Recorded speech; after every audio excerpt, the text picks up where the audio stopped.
Today, I have acclaimed spiritual medium and author Carole Obley on the show.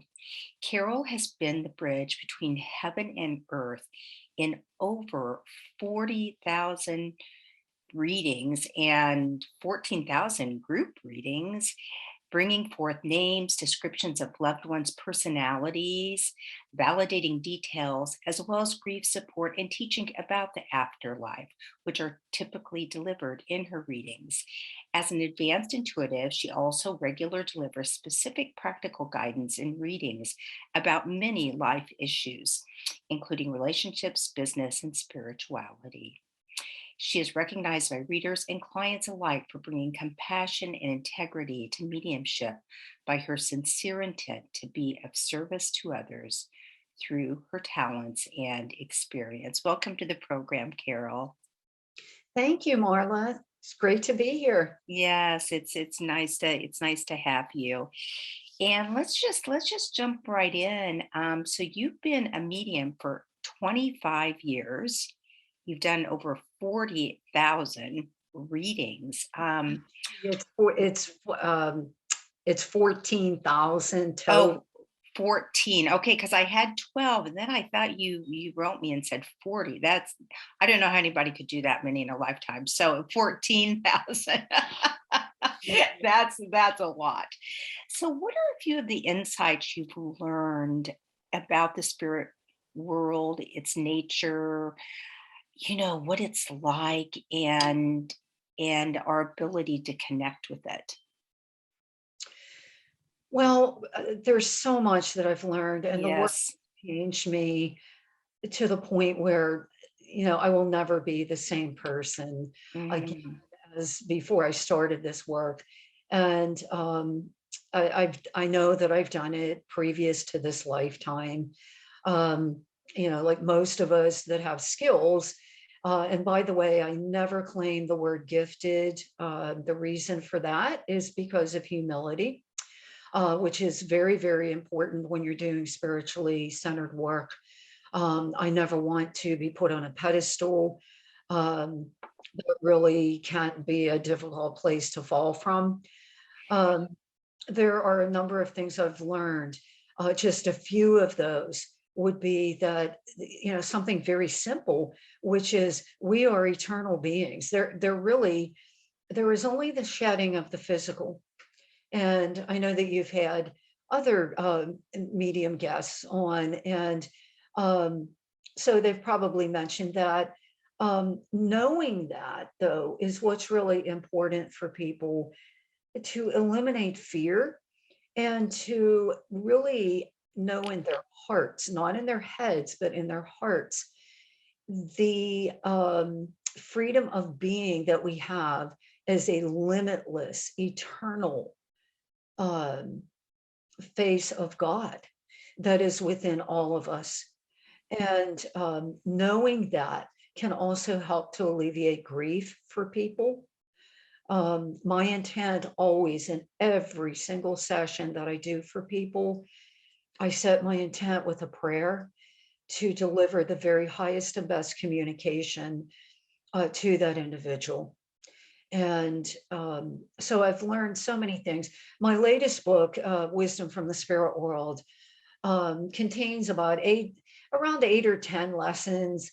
Some of them are sort of sub lessons that have been themes, Marla, throughout numerous readings.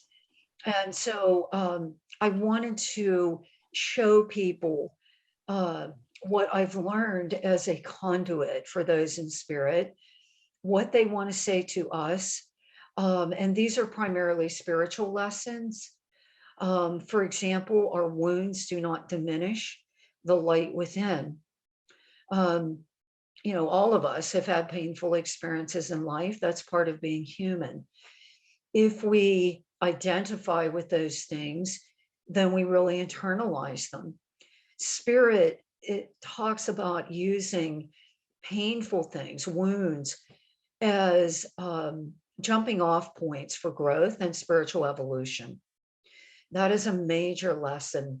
Another thing that I've really emphasized in all of my books is the power and the importance of forgiveness. Mhm. Forgiveness as a cornerstone of healing. And forgiveness in a spiritual sense, really indicating a release of the past, a conscious decision to not carry the past, not carry that baggage. Right. I can't tell you how many sessions spirit beings have come through and communicated forgiveness on their behalf, or that they are knowledgeable or know about the sitter or the receiver of that reading asking for forgiveness from them. So it's sort of a two-way street, and sort of an acknowledgement or a validation of wiping the slate clean Yes. so that we really don't have to carry that baggage with us. I've also learned about the importance of service through our lives, whatever our lives are about. It doesn't matter. Each one of us is equal in the eyes and the mind of spirit. Um, each of us is serving in our own way, hopefully leaving the earth a better place than when we came in. So, spirit will often emphasize what they took with them. And by that, I mean not material goods, because we know we're Mhm. not going to take money and property and belongings. Um, and it's kind of funny too on that note, because I've had multiple readings in which the sitter will say, is my mom upset about, what we're doing with her estate or what we're doing with her house? Or, and in the meantime, mom is coming through and saying, talk to your sister and brother that you've been, at odds with. That's what's really important here. Right. So spirit will emphasize the true values which go with us when we go back to our home, which is in the spirit world. And that's Beautiful. just a few of the lessons that I really write about in wisdom from the spirit world. Mhm. How do you feel we could help? I'm jumping ahead here, but with everything you just said in terms of when you know in your heart and you get that validation that, life is eternal, that we could help children when a loved one or a pet passes. Yeah, I'm so glad, and I know that your show centers on children. Um, children are actually extremely open. I'm sure you probably know this, but Mhm. both children and pets are exceedingly open to the spirit world, which is really right here. It's all around us. It's simply a matter of tuning into it. Because children, up until about the age of 7, pets or animals always, because they are in pure form without an ego, they're very pure. So are children. And so they don't shut that down until, they go into school or, they kind of develop more of the rational brain. But I've done many readings for parents and grandparents of children who have either suffered, the passing of somebody, or the children themselves are psychic or mediumistic. And the parents or grandparents are asking, how do I talk to them? How do I validate that for them? And it is really important to do that so that they don't feel that they're on the outside. They don't feel that it's something odd or unusual or strange. Children, just by nature, are exceedingly pure. And it's interesting too, because I have seen many photos that clients have sent me of children in which there are orbs, these balls of light around. Mhm. And they're pictures of children, they're photos of children. Um, and it's interesting because of their purity, I feel that spirit goes around them and for protection as well. but also sort of, because they're more welcoming, they're more children are more open to sensing. There have been readings in which I'll say, your daughter or your son feels your father from spirit. And the person will say, yeah, I know they said that, and they never knew him in life. But yet they describe him or what he's wearing and his personality. Um, so it's really good to validate that with kids and really taking the fear out. Yes. That is so important for young people to really understand. And so that they don't feel like, oh, is there something wrong? Am I a freak? Or, is this an unusual occurrence? So I think just talking to them gently and saying, yes, grandpa is in heaven, but he's still connected to you and loves you very much, right there in your heart.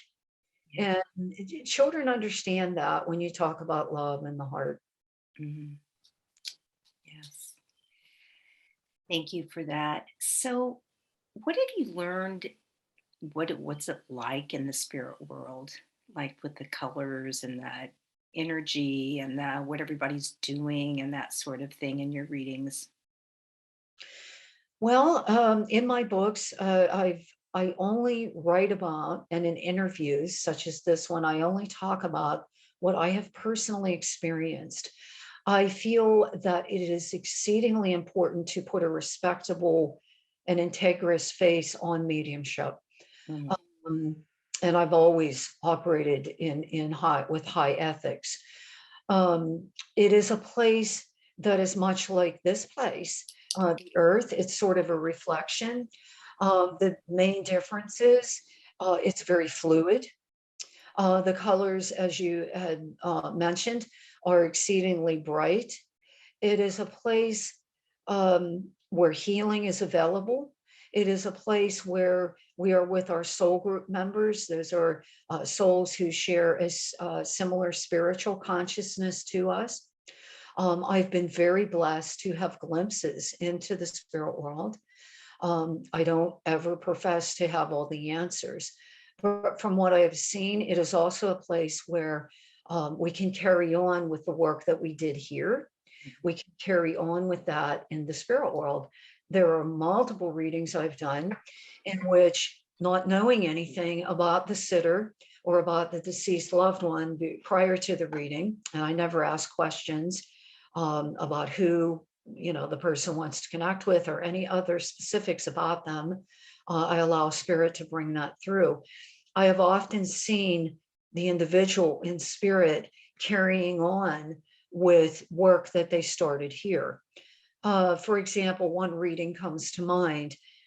There was a younger male who passed. I believe he was the son of the person who contacted me. And I said, I see your son teaching, and he's surrounded by young people. Like they look like they're maybe teenagers or so forth. And on the other end of the phone, 'cause I do a lot of phone and Zoom readings, I kind of perceived her jaw dropping, and she said he was a teacher in life and he was a coach. Mhm. He loved that. He loved working with young people. And so he was continuing that work on the other side. He had tragically passed from a drug overdose. So his life was cut short.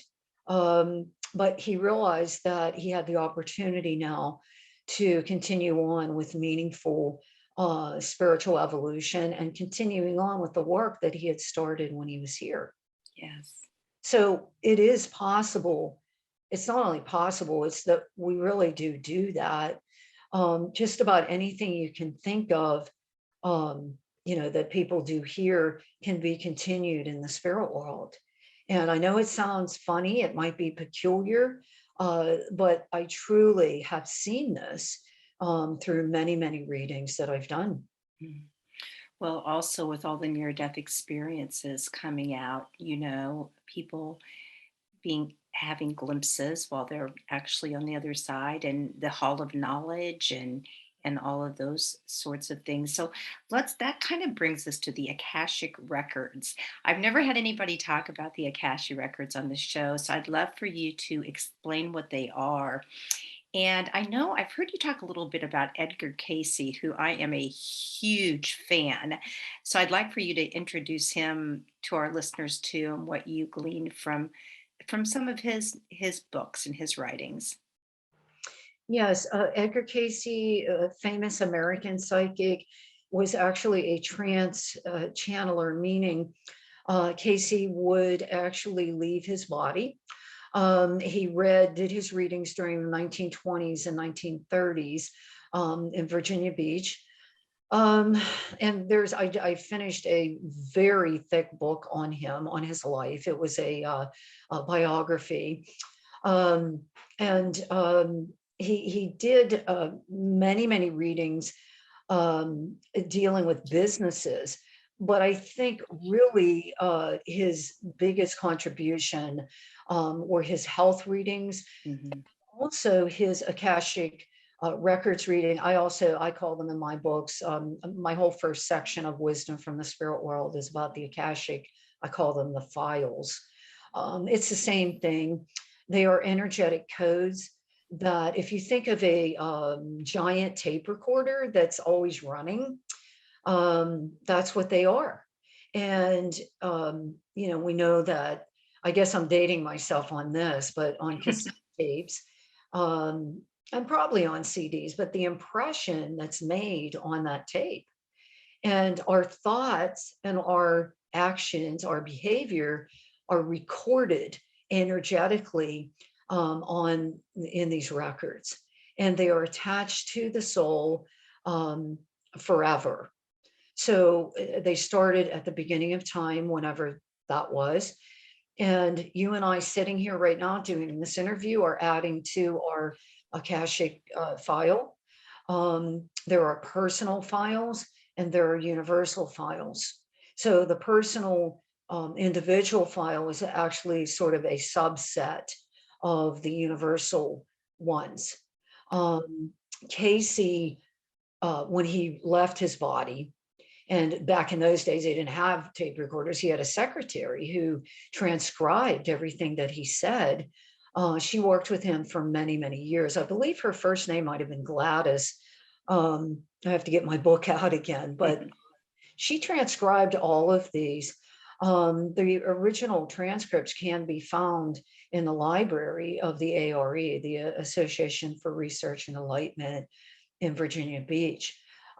He would actually travel to the Akashic files and obtain information about that particular soul.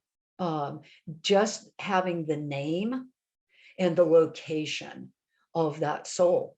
Never saw them, never saw a photograph, never talked with them. And he would retrieve information based on the vibration of the name. Mhm. And then he would bring back the information.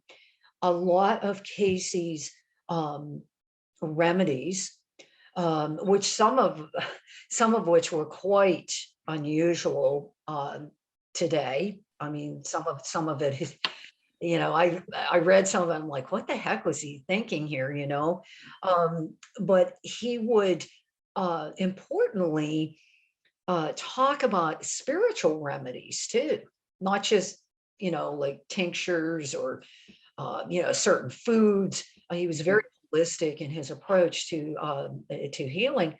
But he would also talk about spiritual remedies, because according to Casey, and I do believe this, I've seen this through multiple readings too, illness and disease and anything that is karmic, meaning that it's unbalanced energy within our field or in our consciousness, is created through some sort of spiritual imbalance. And he would actually say in the reading, this is the lifetime, and here's the circumstances that this came from.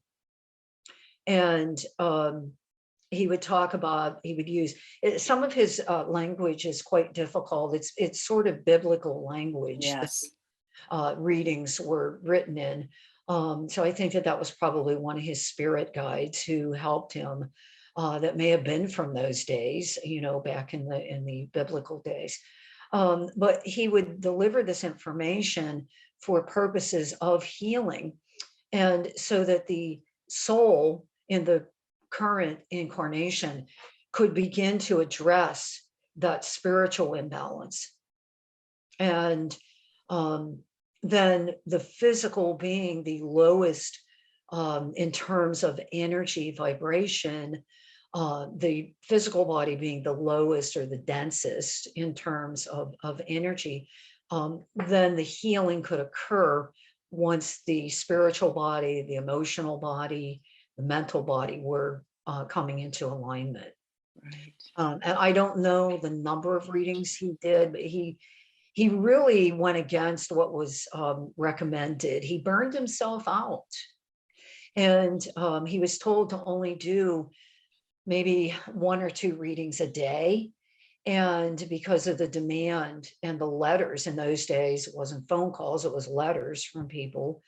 I think he felt very pressured, or he felt an obligation, a spiritual obligation to help as many people as he could. Unfortunately, he really burned himself out.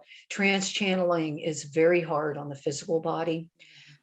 People who do it are very rare and few and far between. It certainly takes an exceedingly long time to develop compared to what I do, even though what I do has taken many years to develop too.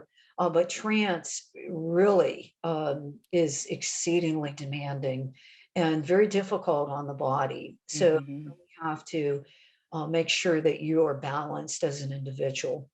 Yeah, I encourage my listeners, if you're interested, Edgar Casey, and he was also ostracized by a lot of the community, but he kept coming back, and his healings, they will just blow you away, the work that he did. And I read the same big book of his biography, and I just couldn't put it down. And so many of my people I interview refer to his work because it's just astounding. So I encourage people to check that out.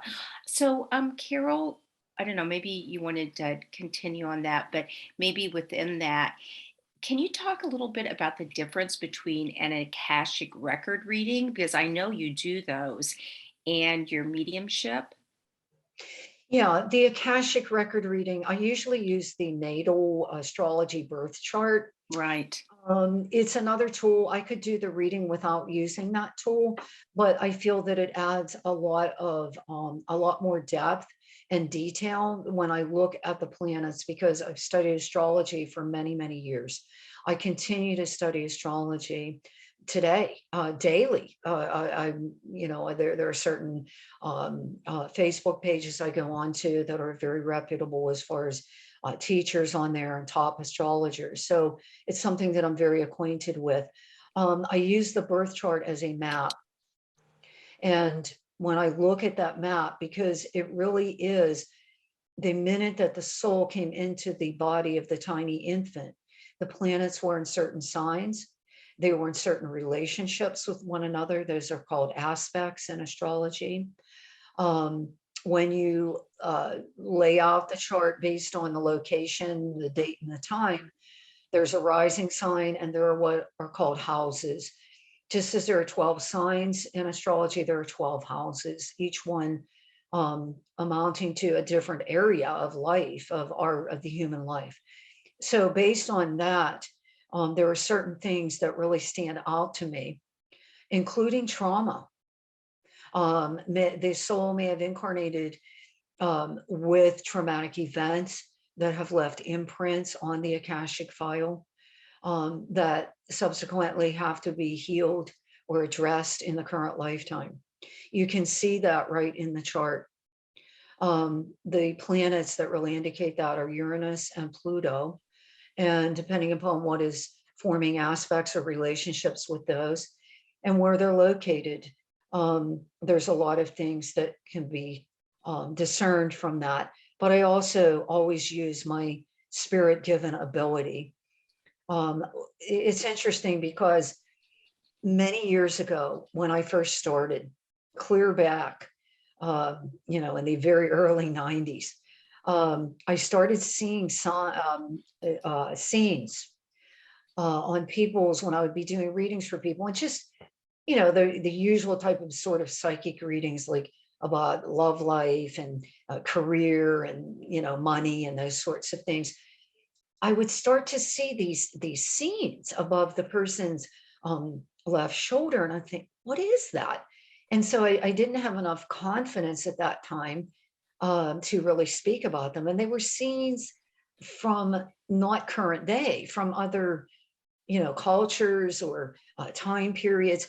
And so finally, I started speaking these to the client, and immediately what happened was the client would proclaim, "Oh, that's interesting you say that. I've always felt drawn to, France, or, I took German when I was, in high school or whatever. Or yes, I've always had an issue with this particular emotional thing."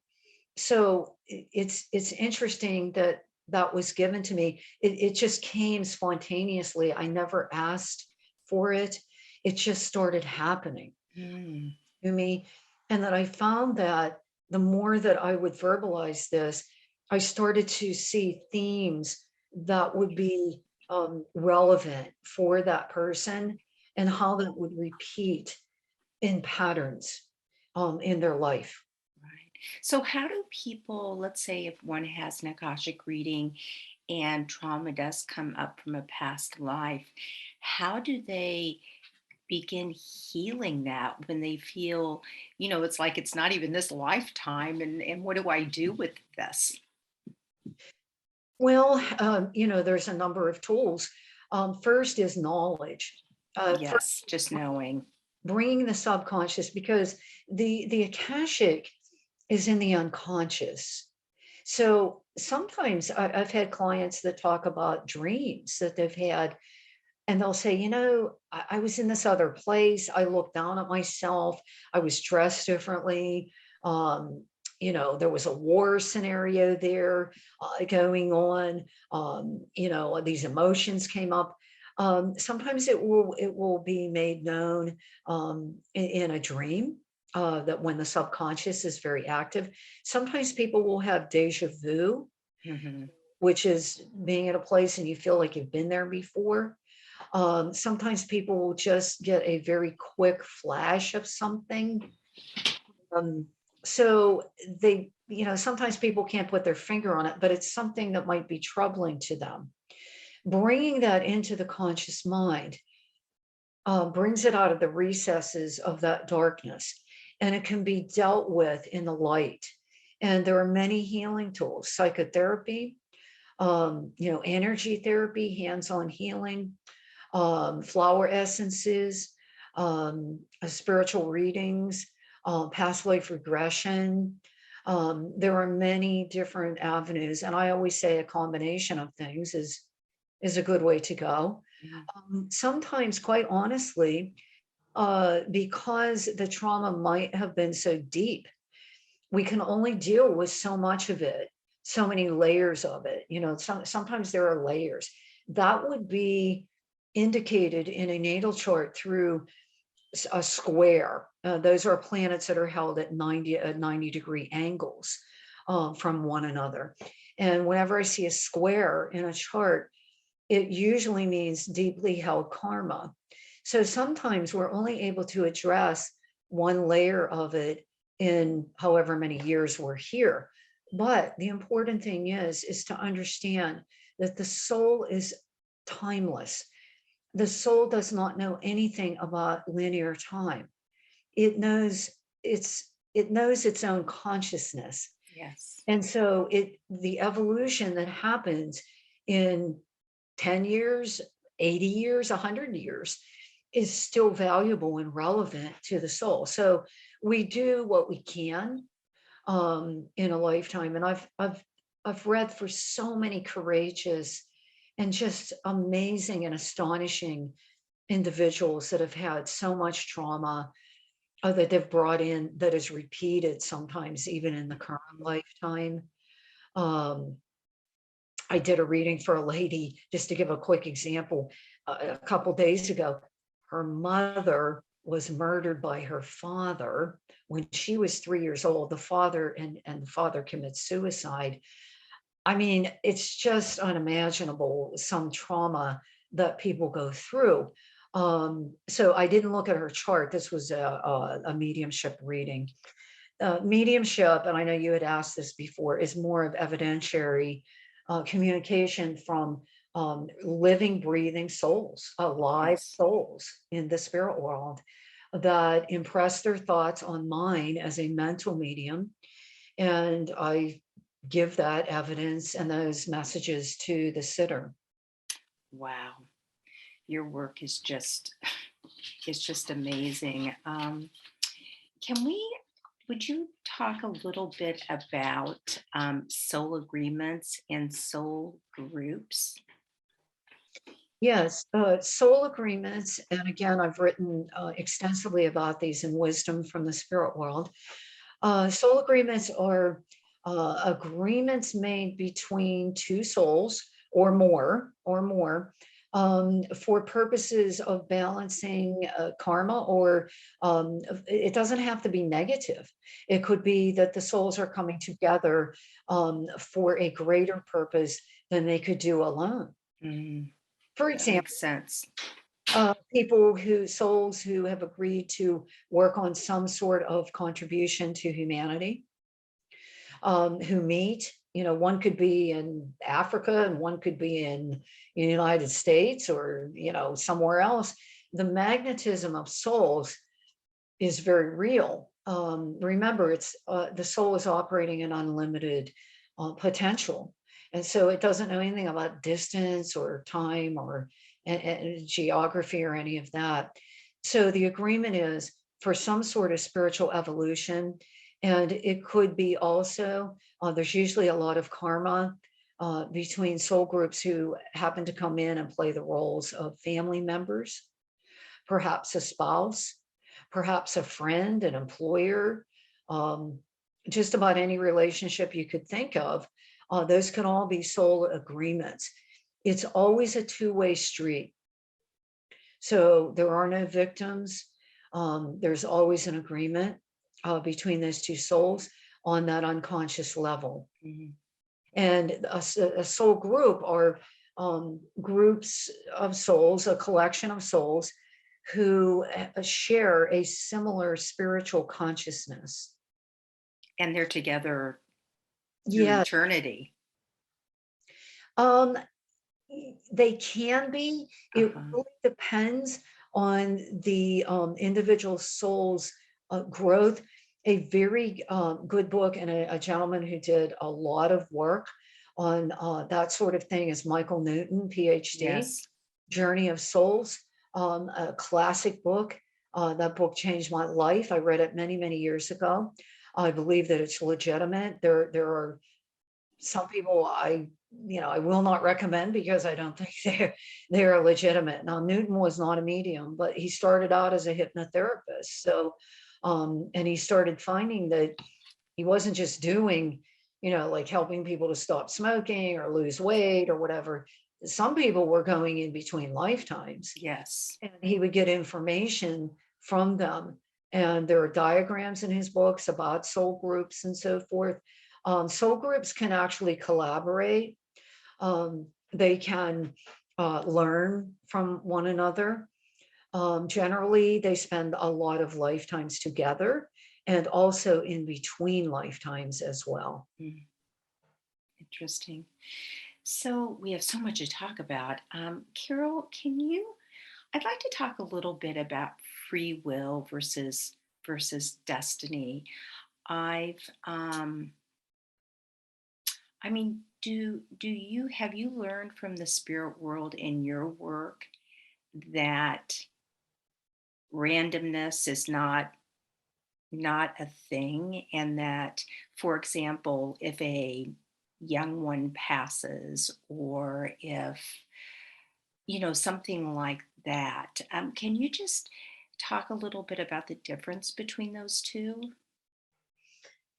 Yeah, well, as in the case of children, or I should say the soul passing when it is very young. Um, there are multiple reasons for that. In my second book, I'm Still With You, True Stories of Healing Grief through Spirit Communication. I write about infants passing, and I've actually done readings for many people who have lost children, all different ages. It really depends on what that soul signed up for. Um, Sometimes, in the case of a child who, say, for example, suffers from a cancer, sometimes there had been an agreement for that soul to really learn about, um, to learn about patients and contribution to medical science, believe it or not, by going through the disease. There could be lessons for the parents in there. There could be, a short time here, a brief time spent here, but there's an accelerated pathway for that soul.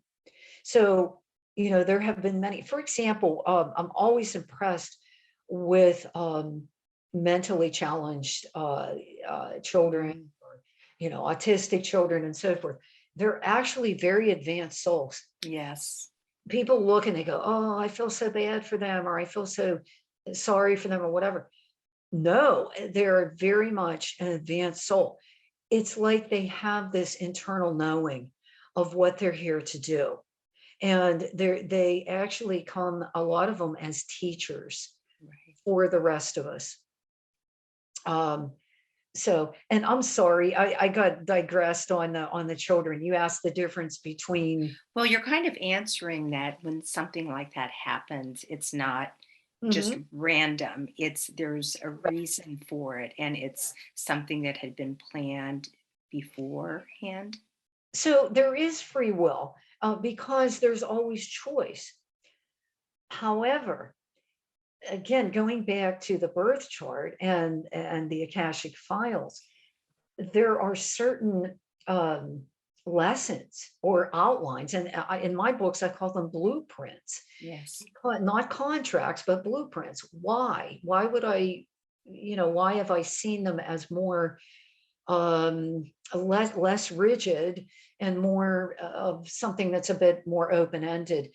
And it's because there is free will in how we choose to meet that. So, say, for example, I signed up before I came into physical form. I really need to learn a lot this time about compassion.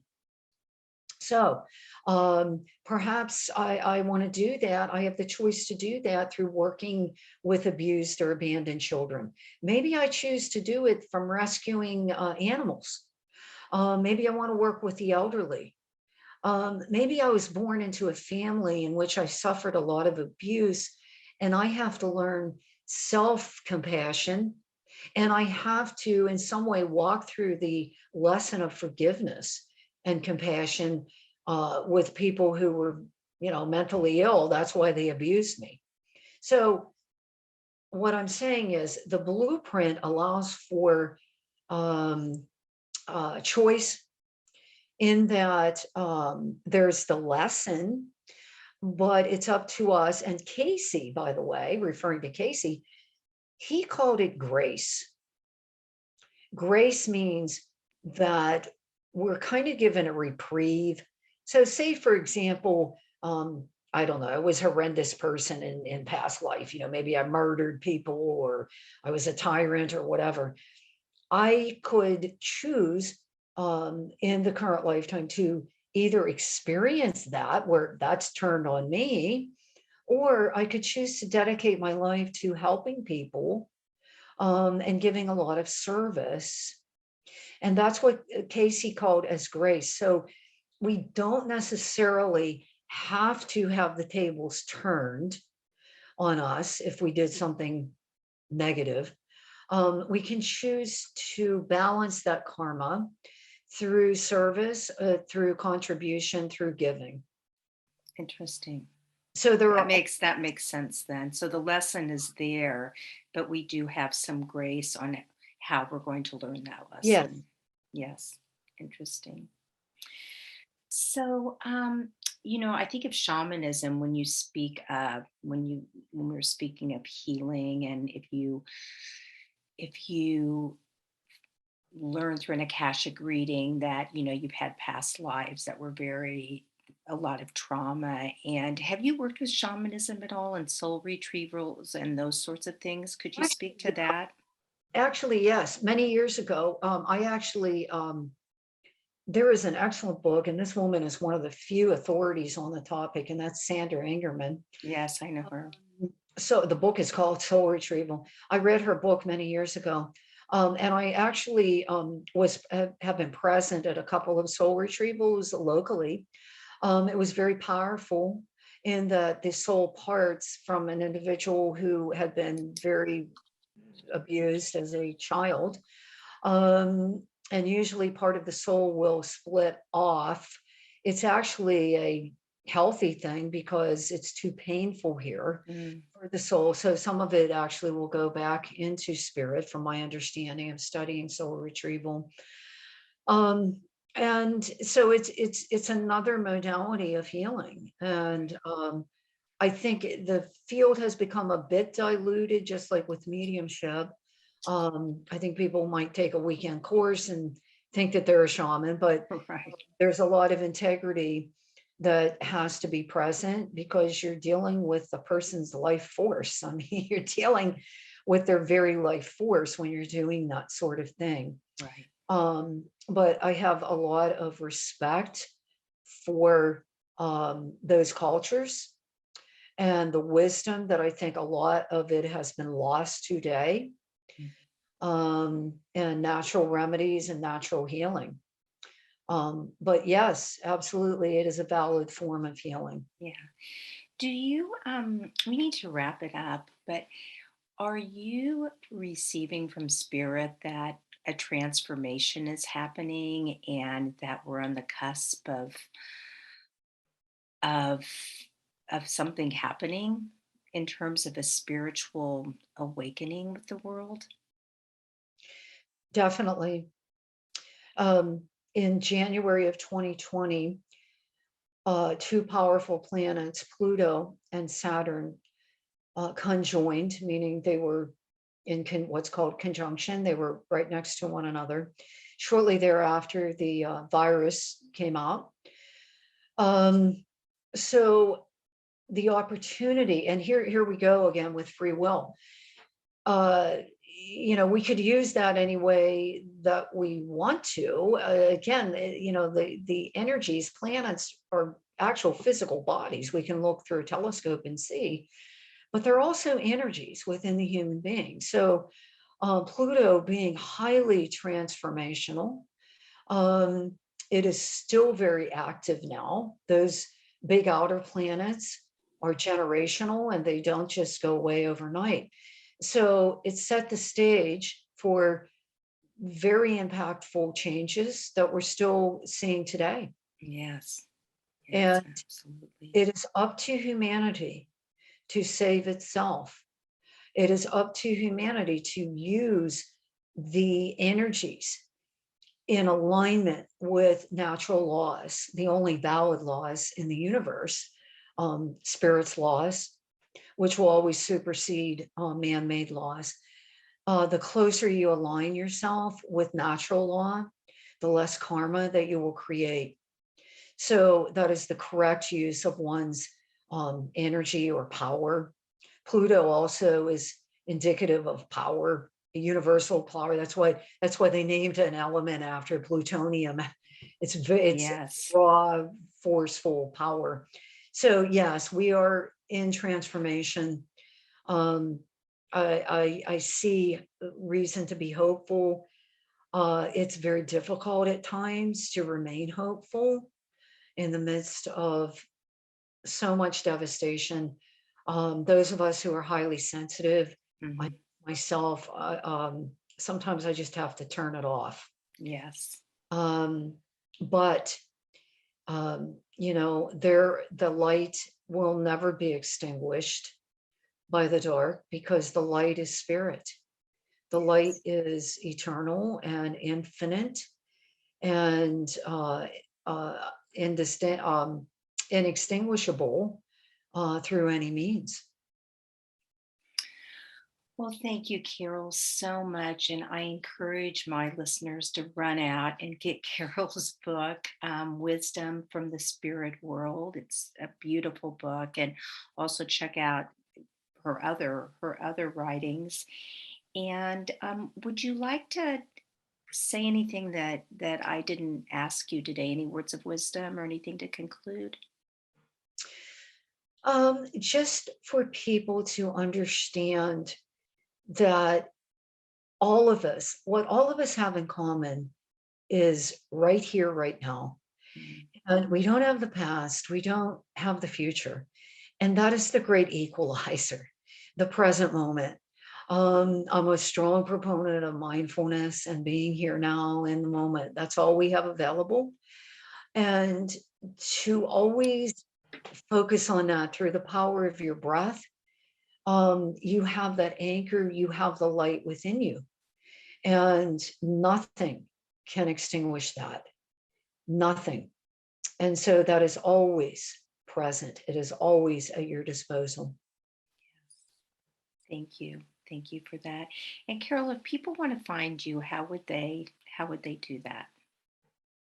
My website is soulvisions.net. That's plural, soulvisions.net. And I also have a professional Facebook page. That's facebook.com/soul medium, SOUL plus the word medium. Beautiful. Well, thank you. Thank you for so much wonderful information today. I so appreciate it. And Having me. It's been a pleasure. it has. So have a great rest of the day and we'll be in touch. Okay. Okay, thank you. Thank you.